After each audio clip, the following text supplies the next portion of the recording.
ये जो पंच है ना स्कूटर का, ये है गजब। 4 एलईडी प्रोजेक्टर्स होने की वजह से इसके अंदर आपको नाइट राइडिंग क्वालिटी बहुत अच्छी मिलने वाली है। अब जैसे ही मैं टनल में आया हूँ तो इसका जो इंस्ट्रूमेंट कंसोल है उसकी थीम ऑटोमेटिकली चेंज हो गई है, तो तब इसके अंदर आपको ड्यूअल चैनल एबीएस की कमी फील होगी। और मैं जिस स्कूटर की बात कर रहा था वो मेरे सामने ही चल रहा है, और पिलियन सीट आप देख सकते हो, तो पिलियन ऐसा लगता है कि फर्स्ट फ्लोर पे बैठता है। So hello guys, welcome back to K Moto vlogs.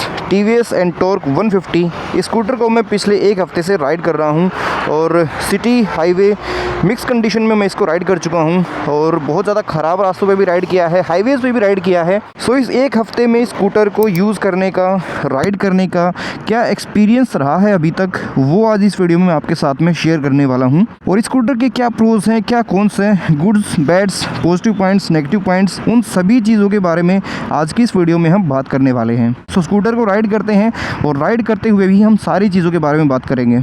आप में से ही किसी का एक कमेंट आया था कि क्या इस स्कूटर के मोड्स को हम चेंज कर सकते हैं राइड करते टाइम। तो हाँ यार, आप राइड करते टाइम स्कूटर के मोड को चेंज कर सकते हो। अभी इसमें रेस मोड है, लेकिन मैं अगर ये बटन दबाऊंगा ऊपर वाला तो फिर इसमें स्ट्रीट मोड एक्टिवेट हो जाएगा, तो पावर थोड़ी सी कम मिलेगी। और मैं स्पोर्ट मोड लगाना चाहूँ तो इसी बटन को मुझे दोबारा प्रेस करना है, और अभी रेस मोड लग गया है, जिसमें बैटरी की इनपुट है परफॉर्मेंस को 10% इंक्रीज करने में। सो सबसे पहले हम नेगेटिव्स के बारे में बात करते हैं। स्कूटर में जो चीज़ें मुझे अभी तक नहीं पसंद आई उनके बारे में। सो इसके अंदर यार आपको 12 इंच के व्हील्स मिलते हैं फ्रंट और रियर में, और ये 150 सीसी का स्कूटर है। सो इसके अंदर अगर 14 इंच के व्हील्स होंगे तो ये स्कूटर थोड़ा और ज़्यादा कैपेबल होगा, क्योंकि इस स्कूटर की राइड क्वालिटी काफ़ी सही है। अपनी सेगमेंट के अकॉर्डिंग ये स्कूटर काफ़ी अच्छा परफॉर्म करता है। सो उसके अकॉर्डिंग इसमें अगर 14 इंच के व्हील्स होते तो ये थोड़ा और ज़्यादा कैपेबल होता, थोड़ी और ज़्यादा अच्छी आपको राइड क्वालिटी मिल सकती है। सो ऐसा हो सकता है कि फ्यूचर में हमें स्कूटर में 14 इंच के व्हील्स देखने को मिल सकते हैं। एक इसका नेगेटिव पॉइंट मुझे ये लगता है कि आप प्लेन रोड पे स्कूटर को राइड करोगे तो आपको राइड क्वालिटी बहुत ज़्यादा अमेजिंग लगेगी, आपको कंफर्ट बिल्कुल अच्छा लगेगा, सस्पेंशन भी आपको बहुत सही फील होंगे, आपको एक कंफर्टेबल राइड प्रोवाइड करेंगे। लेकिन जैसे ही ख़राब रास्ते आते हैं, थोड़ी बहुत ऑफ रोडिंग वाली कंडीशन आती है, पोर्ट होल्स आते हैं, बहुत ज़्यादा स्पीड ब्रेकर्स आते हैं, ख़राब रास्ते आते हैं, सो वहाँ पे सस्पेंशन आपको एक कंफर्टेबल राइड प्रोवाइड नहीं करते हैं। आपको सस्पेंशन थोड़े से स्टीफर साइड फील होंगे जब आप ख़राब रास्तों पे राइड करोगे, तब सस्पेंशन आपको ना तो बहुत ज़्यादा सॉफ्टर साइड लगेंगे, ना बहुत ज़्यादा स्टीफर साइड लगेंगे, बट जैसे ही ख़राब रास्ते आएंगे सस्पेंशन आपको बहुत ऐसा फील होगा कि सस्पेंशन बहुत ज़्यादा ही स्टीफर साइड है, और एक एक पोर्ट होल, एक एक झटका आपको फील होगा आपकी बॉडी तक। जैसे अभी यहाँ पे हल्के फुल्के स्पीड ब्रेकर्स हैं, बट ये बिल्कुल मुझे फील हो रहा है, हर एक छोटा छोटा जो स्पीड ब्रेकर है वो मुझे फील हो रहा है।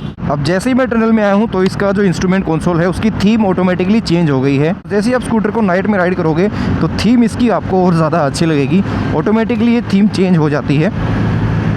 इसके अंदर फंक्शन भी है कि आप इसको खुद भी सेट कर सकते हो, और इसके अंदर ऑटोमेटिक पे भी आप इसको सेट कर सकते हो। एक और इसका नेगेटिव पॉइंट मुझे ये लगा कि इसके अंदर अंडर सीट स्टोरेज आपको काफ़ी कम मिलती है। 22 लीटर का इसके अंदर अंडर सीट स्टोरेज दिया गया है। सो टीवीएस के जो बाकी स्कूटर्स हैं उनके मुकाबले इसके अंदर अंडर सीट स्टोरेज आपको काफ़ी कम मिलती है। नेक्स्ट इसका नेगेटिव पॉइंट है इसका रियर ब्रेक। फ्रंट ब्रेक्स इसके काफ़ी अमेजिंग हैं, बहुत ही अच्छा रिस्पॉन्स है फ्रंट ब्रेक्स का, और बाइट भी बहुत अच्छी है, क्योंकि फ्रंट में डिस्क ब्रेक है 220 mm की, लेकिन रियर में इसके अंदर आपको ड्रम ब्रेक मिलता है। रियर में इसमें डिस्क ब्रेक नहीं है, और सिंगल चैनल एबीएस मिलता है स्कूटर में। परफॉर्मेंस बहुत तगड़ी है, तो इसलिए कभी कभी फील होता है कि स्कूटर में ड्यूअल चैनल एबीएस होना चाहिए, पीछे भी डिस्क ब्रेक होनी चाहिए, ताकि आपको सेफ्टी के साथ बिल्कुल भी कॉम्प्रोमाइज़ ना करना पड़े। बट यहाँ पे आपको सेफ्टी के साथ थोड़ा सा कॉम्प्रोमाइज़ तो करना पड़ेगा, क्योंकि परफॉर्मेंस स्कूटर की बहुत ज़्यादा अच्छी है। तो अगर आप 90 to 100 या 100 से भी ऊपर अगर राइड करना चाहोगे तो तब इसके अंदर आपको ड्यूअल चैनल एबीएस की कमी फील होगी। फ्रंट ब्रेक्स बहुत अच्छे हैं, लेकिन रियर ब्रेक्स का रिस्पॉन्स उतना अच्छा इसके अंदर आपको नहीं मिलेगा। हाई बीम भी यार इसकी काफ़ी अच्छी है, बहुत दूर तक जा रही है, और लो बीम पे भी 4 एलईडी प्रोजेक्टर्स होने की वजह से इसके अंदर आपको नाइट राइडिंग क्वालिटी बहुत अच्छी मिलने वाली है, क्योंकि इसकी लाइट का इल्यूमिनेशन बहुत अच्छा है। सो यही बेसिक कुछ नेगेटिव पॉइंट्स है जो मुझे स्कूटर के अंदर लगते हैं अभी तक जितना मैंने स्कूटर को एक्सपीरियंस किया है। अब बात करते हैं इसके कुछ ऐसे फीचर्स के बारे में जो मुझे बहुत ही बढ़िया लगे। सो वो है इसके अंदर स्विचेबल ट्रैक्शन कंट्रोल। आप इसके अंदर ट्रैक्शन कंट्रोल को ऑफ कर सकते हो। अगर आपको ऑफ रोडिंग करनी है तो वहाँ पे आप ट्रैक्शन कंट्रोल ऑफ कर सकते हो, और स्कूटर के साथ में भी ऑफ रोडिंग का मज़ा उठा सकते हो। अब अगला इसका पॉजिटिव पॉइंट मुझे ये लगा कि जब मैंने स्कूटर को सिटी में राइड किया है ना, तो सिटी में बहुत अच्छी परफॉर्मेंस इस स्कूटर की निकल के आती है। 150 सीसी का इंजन है 3 वाल्व, जो 13 पीएस की पावर और 14.2 न्यूटन मीटर का मैक्सिमम टॉर्क प्रोड्यूस करता है। सो सिटी में जो हमें क्विक एक्सेलेरेशन चाहिए होता है, जहाँ पे हमें पावर एकदम से चाहिए और हमें ओवरटेक करना है बहुत जल्दी से, सिटी में जो क्विक एक्सेलेरेशन हमें चाहिए होता है वो स्कूटर के अंदर आपको भरपूर मिल जाएगा, उसकी कोई भी कमी नहीं है। टीवीएस क्लेम करती है scooter 0 to 60 kilometre per hour की स्पीड 6 सेकंड के आसपास में अचीव करता है, बट मैंने स्कूटर को टेस्ट किया है, ये 0 to 60 किलोमीटर पर आवर की स्पीड और ज़्यादा जल्दी अचीव कर लेता है, 5 सेकंड के आसपास ही। जो आपको इनिशियल पंच और मिड रेंज चाहिए होती है वो स्कूटर के अंदर काफ़ी अच्छी है। नेक्स्ट इसका बेस्ट पार्ट लगता है मुझे इसकी एजिलिटी। स्कूटर की जो मैन्यूरेबिलिटी है नेकेड टाइप हैंडल बार की वजह से वो काफ़ी इम्प्रूव हो गई है। यानी कि जो नॉर्मल स्कूटर्स होते हैं वो अगर आप राइड करते हो तो उनमें आपको ऐसा फील नहीं आएगा, ऐसा राइडिंग स्टांस आपको नहीं मिलेगा और ऐसा कंट्रोल आपको नहीं मिलेगा। मैन्यूरेबिलिटी इसकी काफ़ी सही लगी और सेगमेंट में मुझे सबसे बेस्ट मैन्यूरेबिलिटी लगी स्कूटर की। एकदम बाइक वाली फील आती है जब आप इसको राइड करते हो सिटी में, चाहे हाईवे पे, चाहे ट्रैफिक वाली कंडीशन हो, आपको एकदम ऐसा लगेगा कि आपके हाथ में पावर है, एक्सेलेरेशन की कोई कमी नहीं है और बहुत ही फ्लिकेबल स्कूटर है क्योंकि वेट इसका सिर्फ 115 kg है। So power to weight ratio, torque to weight ratio बहुत अच्छा निकल के आता है, काफ़ी लाइट वेट होने की वजह से। बाकी इसके अंदर जो एडजस्टेबल लीवर्स दिए गए हैं उनका कुछ खास यूज़ होगा कि नहीं वो तो मुझे इन 7 दिनों में नहीं फील हुआ। जितना मैंने स्कूटर को राइड किया है, एक बार लीवर्स को एडजस्ट करने के बाद में मुझे फील नहीं हुआ कि मैं लीवर की जो सेटिंग है उसको चेंज करूँ थोड़ा बहुत भी। ये जो पंच है ना स्कूटर का, ये है गजब। माइलेज की बात करें तो मेरे पॉइंट ऑफ व्यू से स्कूटर के अंदर आपको माइलेज थोड़ी सी कम मिलेगी क्योंकि 150 सीसी का इंजन है और एक स्कूटर है, तो माइलेज इसके अंदर आपको 35 किलोमीटर पर लीटर के आसपास की मिलेगी। अगर आप बहुत ज़्यादा रफली राइड करोगे तो फिर इसके अंदर आपको 30 किलोमीटर पर लीटर के आसपास की माइलेज मिलने वाली है और फ्यूल टैंक कैपेसिटी है इसकी 5.8 लीटर्स की। बहुत ज़्यादा रफली आप अगर इसको राइड करोगे तो फिर इसके अंदर आपको 180 किलोमीटर के आसपास की रेंज मिलेगी एक बार फ्यूल टैंक को फुल कराने के बाद। लेकिन अगर आप थोड़ा सा प्यार से राइड करोगे तो फिर आपको 200+ किलोमीटर की रेंज इसके अंदर मिल जाएगी। सिटी में बहुत ज़्यादा राइड करने के बाद मुझे स्कूटर का जो राइडिंग पोस्चर है, जो राइडिंग स्टांस है, वो काफ़ी कंफर्टेबल लगा। आप पूरे दिन भी अगर चाहो तो स्कूटर को आराम से राइड कर सकते हो। अगर स्कूटर के साथ आप चाहो कि लॉन्ग हाईवे राइड्स करनी है आपको तो फिर बिल्कुल आप कर सकते हो। डेली ऑफिस आ जा सकते हो आप, और आप वीकेंड्स पे अगर चाहो तो लॉन्ग राइड्स भी इसके साथ में ईजिली कर सकते हो। कंफर्ट की इसमें कोई भी कमी नहीं है और सीट पे स्पेस इतना अच्छा है कि कोई भी अगर हेल्दी पर्सन भी इसको अगर राइड करेगा तो उसके लिए भी स्पेस इस पर काफ़ी सही दिया गया है और पिलियन के बैठने के लिए भी स्पेस ठीक ठाक है इसमें। और जो सिंगल पीस सीट है इसकी वो ऐसा नहीं है कि बहुत ज़्यादा ऊंची नीची हो, क्योंकि सेगमेंट में जो और 150 सीसी या 160 सीसी स्कूटर्स हैं उसमें जो पिलियन सीट है उसके लिए स्पेस उतना अच्छा नहीं है। यहाँ पे पिलियन के लिए स्पेस आपको अच्छा मिल जाता है। इसके जो मिरर्स हैं ये काफ़ी स्टर्डी हैं, वाइब्रेट नहीं करते हैं, चाहे आप 100 की स्पीड पे चलो, चाहे आप 80 to 90 पे चलो। फिट एंड फिनिशिंग में स्कूटर का एक बेस्ट पार्ट मुझे लगा कि यहाँ पे कोई भी केबल, कोई भी वायर एक्सपोज नहीं है।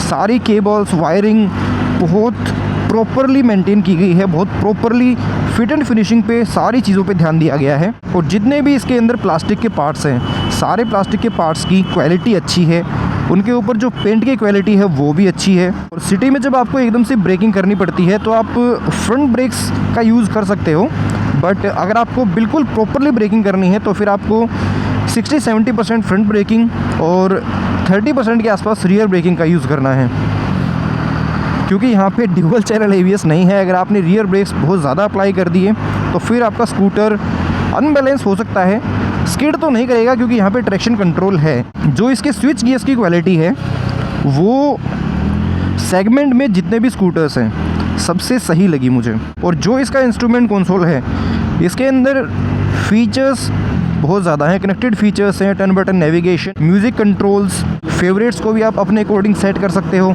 और मैं जिस स्कूटर की बात कर रहा था वो मेरे सामने ही चल रहा है। और पिलियन सीट आप देख सकते हो, तो पिलियन ऐसा लगता है कि फर्स्ट फ्लोर पे बैठता है, बट यहाँ पे ऐसा नहीं है, यहाँ पे कंफर्ट है।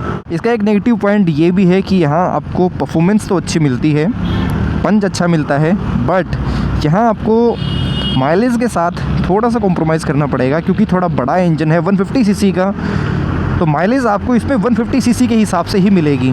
माइलेज आपको 125 सीसी स्कूटर के हिसाब से नहीं मिलेगी यहाँ पे। सो पॉजिटिव और नेगेटिव्स जो इस स्कूटर के अभी तक मुझे फील हुए थे, 7 दिनों से स्कूटर को राइड कर रहा हूँ, अब तक जो एक्सपीरियंस रहा है मेरा स्कूटर के साथ में वो मैंने आपके साथ में शेयर किया है।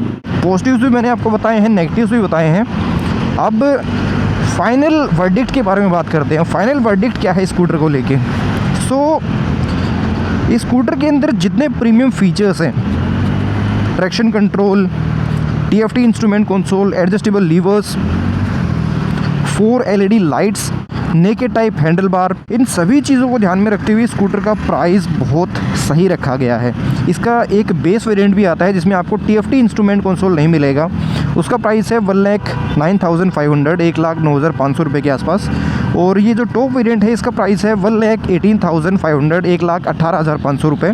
और दिल्ली में इसका ऑन रोड प्राइस आपको 1,38,000 या 1,40,000 के आसपास मिलेगा। सो इस स्कूटर के अंदर जितने फीचर्स हैं, कंफर्ट है, सारी चीज़ों को ध्यान में रखते हुए स्कूटर का प्राइस बहुत सही है सेगमेंट में। क्योंकि सेगमेंट में बाकी जो स्कूटर्स हैं उनका प्राइस थोड़ा ज़्यादा है इसके मुकाबले। डिज़ाइन और स्टाइल एक सब्जेक्टिव चीज़ है, आपको किसी स्कूटर का डिज़ाइन पसंद आएगा, किसी का नहीं आएगा। बट जो फीचर्स ये स्कूटर ऑफर कर रहा है उसके पॉइंट ऑफ व्यू से इसका प्राइस मार्केट में सबसे सही है मेरे पॉइंट ऑफ व्यू से। और मैं ये जेन्युइनली बता रहा हूँ, स्कूटर की जानबूझ के कोई तारीफ़ नहीं कर रहा हूँ। एक परफॉर्मेंस ओरिएंटेड स्कूटर अगर आपको परचेज़ करना है, जहाँ आपको माइलेज से कोई फ़र्क नहीं पड़ता, आपको बस राइड क्वालिटी अच्छी चाहिए, बिल्ड क्वालिटी अच्छी चाहिए, फीचर्स अच्छे चाहिए, तो फिर बिल्कुल आप इस स्कूटर को कंसीडर कर सकते हो। कोई भी परफॉर्मेंस ओरिएंटेड स्कूटर आप परचेज़ करना चाहते हो तो एक बार TVS एंटॉर्क 150 की टेस्ट राइड लेके ज़रूर देखना हो। टेस्ट राइड लेते ही आपको समझ में आ जाएगा कि ये स्कूटर कैपेबल है कि नहीं है। सो गाइस, इस वीडियो में फिर इतना ही। आई होप ये राइड एक्सपीरियंस आपको पसंद आया होगा। जेन्युइनली सारी चीज़ें मैंने आपके साथ में शेयर की हैं, positives, negatives, pros and cons. I hope ये वीडियो आपको अच्छी लगी होगी। कुछ भी इस वीडियो में आपको पसंद आया हो तो लाइक ज़रूर कर देना। चैनल को अभी तक सब्सक्राइब नहीं किया है तो सब्सक्राइब कर सकते हो। अपने भाई को इंस्टाग्राम पे फॉलो भी कर सकते हो @K2K मोटो व्लॉग्स पे। तो फिर मिलते हैं अगली वीडियो में। Till then, ride safe, drive safe.